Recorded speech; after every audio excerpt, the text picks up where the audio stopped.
আসসালামু আলাইকুম দর্শক, আজকে আপনাদেরকে দেখাবো বেশি করে লবণ দিয়ে কলিজা ভুনা করে খাওয়া।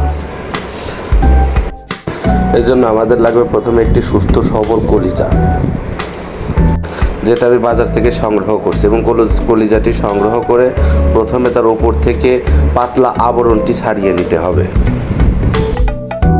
দ্বিতীয় কাজটি হচ্ছে কলিজাটিকে ভালো করে কাটতে হবে এবং ছোট ছোট খণ্ড করতে হবে। খণ্ড করার পর সুন্দর করে ধুয়ে নিতে হবে, যাতে করে এর ভিতরে কোনো ময়লা না থাকে। মনে রাখতে হবে কলিজার দুর্গন্ধ দূর করতে লেবু দিয়ে ম্যারিনেট করে রাখতে হবে 10 মিনিটের মতো।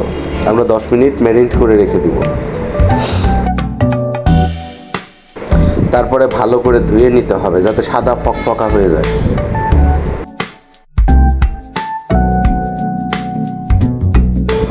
এবং আমাদের সুন্দর করে পানি দিয়ে সিদ্ধ করে ময়লা বের করার জন্য একটি কড়াইতে নিয়ে পানি দিতে হবে এবং তার ভিতরে হলুদ মিশ্রিত করে জাল দিতে হবে, যাতে করে ময়লা বের হয়ে যায় এবং সুন্দর করে সেঁকে নিই। এখন রান্না করার পালা। তারপরে আমরা খাঁটি সরিষার তেল দিব। তেল গরম হয়ে গেলে পেঁয়াজ দিব। পেঁয়াজ গরম হলে নাড়াচাড়া দিয়ে লবণ দিব।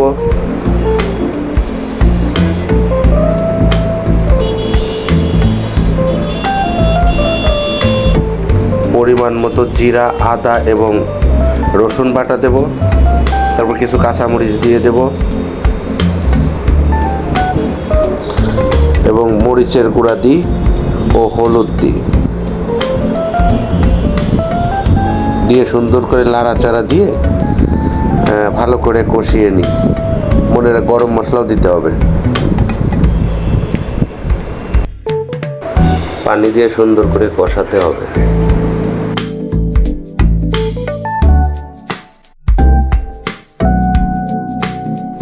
কষানো হয়ে গেলে তার ভিতরে কলিজাগুলো ছেড়ে দিতে হবে এবং নাড়াচাড়া দিতে হবে।